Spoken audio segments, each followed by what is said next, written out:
ثم جعلناك على شريعة من الأمر فاتبعها ولا تتبع أهواء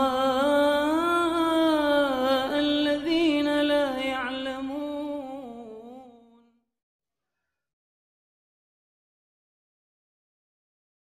Bismillahirrahmanirrahim. Alhamdulillahi rabbil alamin. Wassalatu wassalamu ala al-mab'uthi rahmatan lil alamin. Nabiyina Muhammad wa ala alihi wa sahbihi wa man tabi'ahum bi ihsanin ila yaumiddin, amma ba'd. Kaum muslimin dan muslimat, para pendengar dimanapun Anda berada, Assalamualaikum warahmatullahi wabarakatuh. Sebuah hadits dari Rasulullah sallallahu alaihi wasallam berisi kabar gembira yang sangat besar bagi umat ini, dan terdapat di dalamnya pelajaran-pelajaran berharga, khususnya untuk kita di masa kondisi pandemi yang sedang mengitari kita. Semoga Allah Subhanahu wa Ta'ala menyegerakan kesehatan, kesembuhan, dan keselamatan serta afiat untuk negeri ini dan hamba-hamba yang berada di dalamnya. Dan semoga Allah Subhanahu wa Ta'ala menjaga kita semua dari segala wabah, penyakit, dan kejelekan. Innahu waliyyu dzalika wal qadiru alaih. Hadits ini diriwayatkan oleh Al-Imam Al-Bukhari dan Imam Muslim. Namun lafaz yang saya akan bacakan itu dari Sahih Al-Bukhari. Imam Al-Bukhari meriwayatkannya secara ringkas, padahal haditsnya di riwayat Bukhari dan Muslim. Haditsnya panjang dan berisi kisah dan berbagai pelajaran. Hanya saja riwayat Al-Bukhari ini di pertemuan ringkas kali ini kita akan bacakan sebagai pedoman untuk kita semua di dalam membangun kehidupan ini.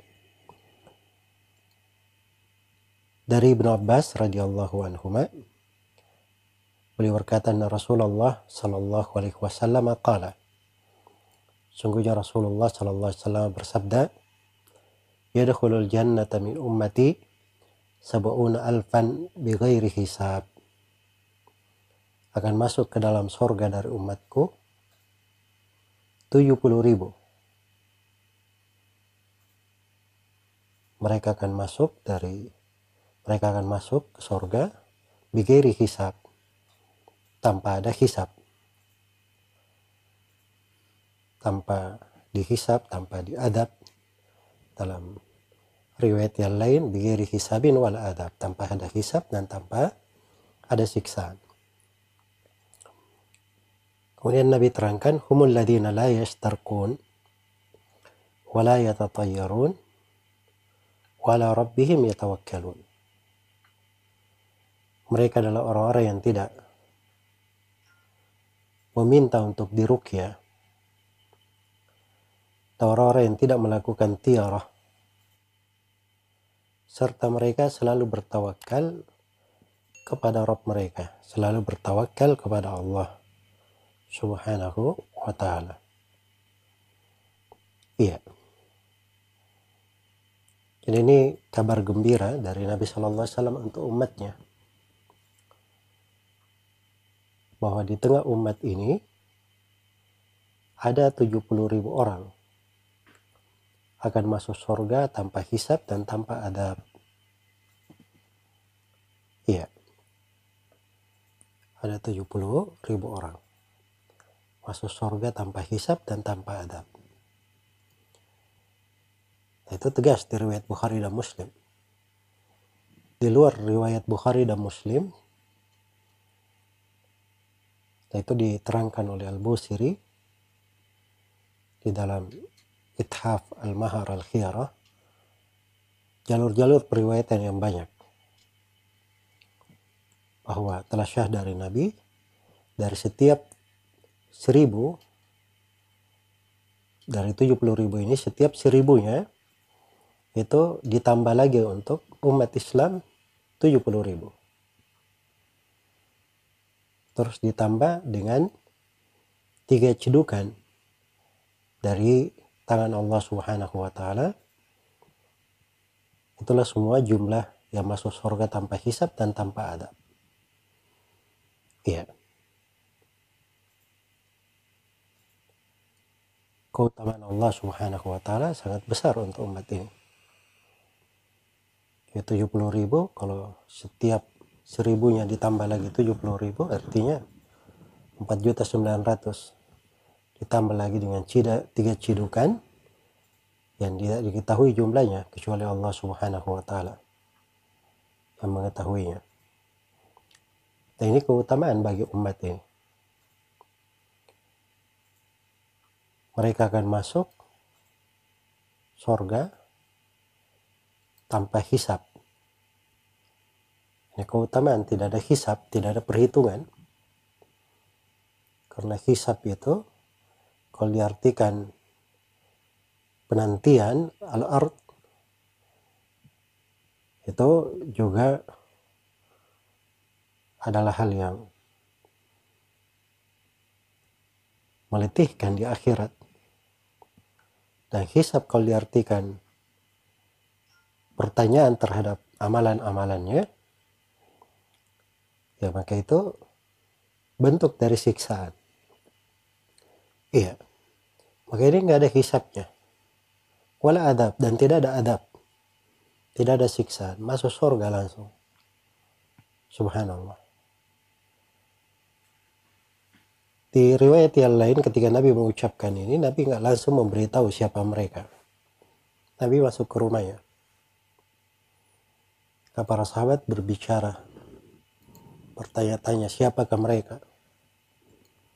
Sebagian sahabat ada yang berkata ini mungkin orang-orang yang lahir masuk Islam atau berislam dari lahirnya, dan terus di atas tauhid. Ada yang mengatakan bahwa mereka itu sifatnya begini dan begini. Itu fikihnya para sahabat. Mereka tahu bahwa masuk surga itu, dapat keutamaan itu tidak instan. Datang begitu saja, harus ada amalan yang dia lakukan. Ada kriteria yang perlu dia pegang. Iya. Beda dengan sebagian orang di masa sekarang ini. Tidak benar di dalam mengajak manusia, di dalam beragama.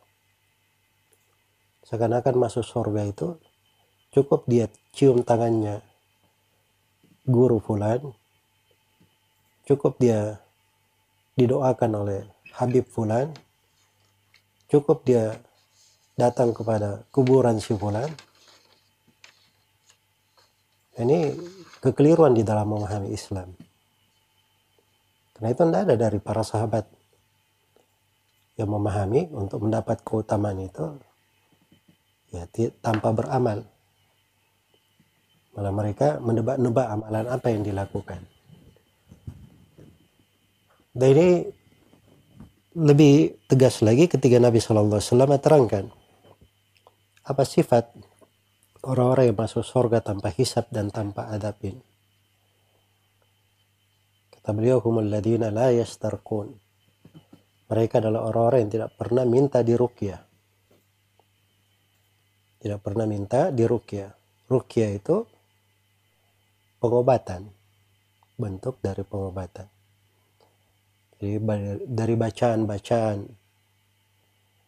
yang bermanfaat, memiliki makna yang bagus, dibacakan kepada orang yang sakit, dimohonkan kesembuhan untuknya dari Allah Subhanahu wa ta'ala. Itu ruqyah namanya.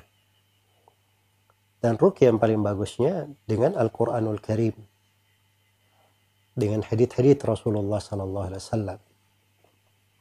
Dan boleh diruqyah dengan kalimat-kalimat yang bermanfaat. Iya. Dan Nabi memberi ketentuan umum, aridu alayya ruqakum la ba'sa birruqa ma lam yakun fiha syirk. Tidak ada masalah dengan ruqyah yang tidak ada kesyirikan di dalamnya. Karena sebelum masa Islam, di masa jahiliyah, orang-orang juga mengenal dari jenis bacaan ruqyah-ruqyah yang dibacakan. Dan itu nggak ada masalah sepanjang tidak ada kesyirikan di dalamnya. Tapi ruqyah yang paling bagusnya adalah dengan Al-Quran. Ya, jadi itu bentuk pengobatan. Dia tidak minta diruqyah. Ya, jadi sini letak ketinggian amalannya. Dia ketika sakit tidak minta untuk diruqyah. Tidak minta untuk diruqyah, dibacakan padanya. Nah, ini berbeda dengan sejumlah dari kaum muslimin, kadang lemah di dalam hal ini. Sakit sedikit, datang ke siapa begitu, minta dibacai. Ya. Padahal dia tidak tahu kalau dia sedang sakit, dia membaca Al-Quran sendiri, dia meruqyah dirinya sendiri, maka itu mungkin pengaruhnya lebih besar untuk dia. Lebih bagus. Dan dari sudut derajat ketinggian lebih tinggi berdasarkan hadits ini. Sebab itu kriteria orang yang masuk surga tanpa hisab dan tanpa adab. Iya. Tidak minta diruqyah. Ini menunjukkan bahwa ruqyah itu adalah jalan syar'i, dibolehkan. Yang dilarang minta diruqyah, itu yang dilarang. Adapun kalau saudara kita sakit, lalu kita meruqyahnya, ya itu tidak ada masalah. Dia tidak meminta, kita ruqyah tidak ada masalah. Saya misalnya sedang sakit, ada yang mengunjungi saya, ya dari kawan-kawan atau ustadz-ustadz, lalu dia meruqyah saya tanpa saya minta, nah, itu nggak ada masalah. Karena yang disebut di dalam hadits ini, kriterianya tidak minta diruqyah. Jadi dia tidak minta diruqyah, dia diruqyah oleh orang tanpa dia minta, dan itu tidak dipermasalahkan. Karena itu Nabi Shallallahu Alaihi Wasallam kadang diruqyah oleh Aisyah radhiyallahu anha pada saat beliau sakit, dan kadang Nabi meruqyah sebagian sahabatnya. Itu hal yang bagus. Kita lakukan sebab-sebab yang membuat saudara kita dapat manfaat. Karena Al-Quran itu kesembuhan. Al-Quran itu kesembuhan. Ya, karena itu disebut dalam Al-Quran sebagai syifa. Kriteria Al-Quran sebagai penyembuh. Dan surah Al-Fatihah salah satu namanya adalah surah Asy-Syifa, surah penyembuh. Karena meruqyah dengannya itu adalah kesembuhan. Iya. Jadi tidak minta diruqyah. Tidak minta diruqyah. Kemudian sifat yang kedua, wala yatatayyarun, dan tidak melakukan tiarah. Tiarah itu menganggap sial dengan sesuatu. Itu tiarah. Iya. Dia misalnya melihat ada burung hantu hinggap di sebuah rumah, oh itu tanda ada yang mau meninggal. Itu tiarah. Ya, dia ada suatu keperluan bisnis atau dia keluar kerja, baru keluar dari rumah, dia lihat ada sesuatu yang dia lihat, oh dia menganggap oh ini tanda sial, dia balik lagi ke rumahnya, nggak jadi pergi, diundur saja di hari yang lain. Itu tiarah. Iya. Jadi tiarah yang seperti ini adalah hal yang diharamkan. Karena itu bentuk dari kesyirikan. Maka seorang yang masuk surga tanpa hisab dan tanpa adab, itu tidak boleh melakukan tiarah. Iya. Seorang itu kalau keluar, segala sesuatu sudah ditakdirkan. Dia memperlancar, melakukan segala sebab untuk dia berhasil. Kalau Allah catat untuknya tidak berhasil, dia tidak akan berhasil. Itu sudah takdir dan ketentuan Allah. Sebagaimana sebaliknya, kalau dia terus menghindar dan menghindar, tapi Allah tetapkan itu menimpa dia, dia tak akan bisa lari dari ketentuan dan takdir Allah. Iya. Nah, itu adalah perkara yang sudah tetap dalam Al-Quran dan Sunnah dan tetap dalam kenyataan hidup manusia. Karena itu dari sifat orang yang masuk surga tanpa hisab dan tanpa adab, mereka tidak melakukan tiarah. Nah, sifat yang ketiga, wa ala rabbihim yatawakkalun. Ini di riwayat Al-Bukhari, walaupun di riwayat yang lain ada tambahannya. Dan kepada Rabb mereka, mereka selalu bertawakal. Ini sifat yang mengumpulkan semuanya. Kenapa tidak minta diruqyah? Karena tawakalnya kepada Allah. Kenapa dia tidak melakukan tiarah, tidak percaya kepada tiarah? Sebab dia tawakal kepada Allah. Orang yang selalu bertawakal kepada Allah Subhanahu wa ta'ala. Iya. Jadi ini dasar pokok. Dan ini pegangan dalam kehidupan. Tawakal ini. Karena itu kata sebagian ulama salaf rahimahumullahu ta'ala, kata Said bin Jubair, at-tawakkulu 'ala Allah jima'ul iman. Tawakal kepada Allah itu adalah pokok yang mengumpulkan seluruh keimanan. Adalah pokok yang mengumpulkan seluruh keimanan. Iya. Karena cabang-cabang keimanan itu berputar dan kembali kepada tawakal kepada Allah Subhanahu wa ta'ala. Dan tawakal itu adalah ketulusan, kejujuran di dalam bersandar kepada Allah. Bersandarnya hati kepada Allah. Dia mengambil sebab-sebab. Kemudian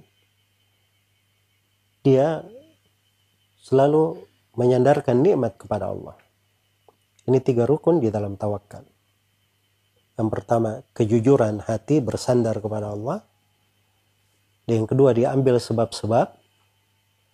Dan yang ketiga, dia sandarkan nikmat kepada Allah Subhanahu wa ta'ala. Itulah yang disebut tawakal. Iya. Ya, kalau misalnya di masa orang misalnya mau keluar rumah selamat, tidak ditabrak, dia berkendaraan tidak ditabrak, bagaimana caranya dia tawakal? Pertama, dia sandarkan perkaranya kepada Allah. Karena itu disyariatkan kalau seorang keluar rumah dia baca doa bismillahi tawakkaltu 'ala Allah la haula wala quwata illa billah. Tawakal, sandar hati. Kemudian yang kedua, dia ambil sebab. Ya. Kalau dia mau selamat, ya dia jalan di jalannya. Jalan di jalannya, jangan diambil di jalur orang. Iya. Seorang ketika berkendaraan, diambil di jalurnya. Iya. Kalau diambil jalur orang lain, nah pasti dia ditabrak. Nah, itu tidak mengambil sebab namanya. Nah, yang ketiga, setelah dia sampai ke tempat tujuan dengan selamat, nah itu nikmat dari Allah. Dia sandarkan bahwa nikmat ini datangnya dari Allah. Oh, jangan dia bilang, keahlian saya jago memang naik motor. Saya ahli dalam hal itu. Demikian pula di kondisi pandemi seperti ini. Bagaimana tawakal kepada Allah? Kita sandarkan segala urusan kepada Allah.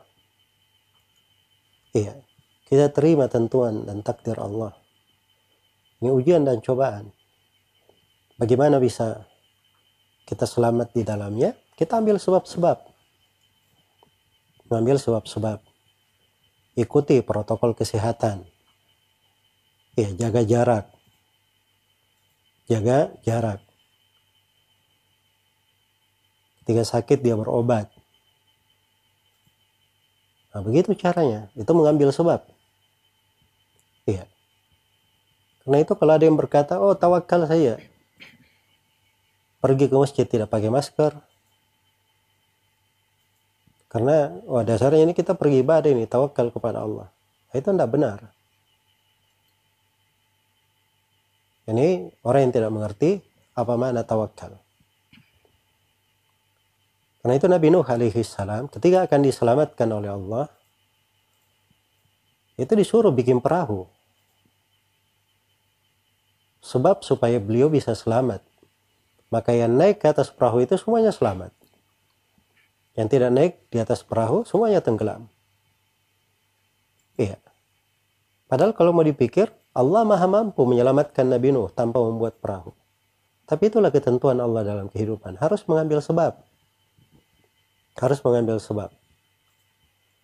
Maryam ketika akan melahirkan, diperintah untuk berbaring di bawah pohon kurma.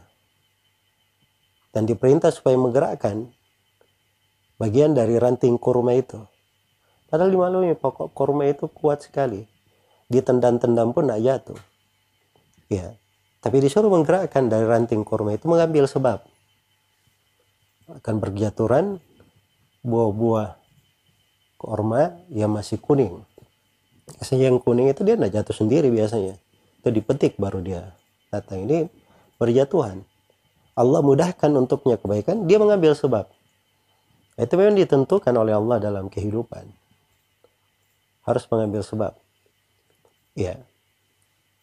Karena itulah kata para ulama, siapa yang bertawakal kepada Allah, siapa yang mengatakan dirinya bertawakal tapi tidak bersandar kepada Allah, itu kurang dalam tauhid. Dan siapa yang berkata dia tawakal kepada Allah tapi tidak mengambil sebab, itu ada masalah di akalnya. Ada masalah di akalnya. Iya. Kemudian yang ketiga, setelah sembuh, terhindar, jangan dia berkata, ini saya sembuh karena keahlian saya jago, saya selalu di rumah misalnya, saya isolasi. Ya, itu mengambil sebab semuanya, tapi dia sembuh itu tidak kena penyakit, itu nikmat dari Allah. Dia sandarkan kepada Allah. Itulah yang disebut dengan tawakal. Ya, kalau seorang bertawakal kepada Allah dengan sebenar-benar tawakal, jaminannya dia masuk surga tanpa hisab dan tanpa adab. Ini sifat mereka diterangkan oleh Rasulullah SAW. Iya. Karena itu ujian-ujian itu kadang membuat kita itu lebih terlatih, lebih banyak lahan ketaatan. Mungkin ini saatnya kita mengontrol tawakal kita kepada Allah, bersandar penuh kepadanya. Iya. Bersandar penuh kepadanya. Mengambil sebab, bergotong royong di dalam menjaga dan menghindarkan manusia dari kejelekan, agar supaya seorang itu masuk ke dalam golongan hamba-hamba Allah yang bertawakal kepadanya. Selain daripada itu, tawakal memiliki berbagai keutamaan. Antaranya Allah berfirman, "Wa may yatawakkal 'alallahi fahuwa hasbuh."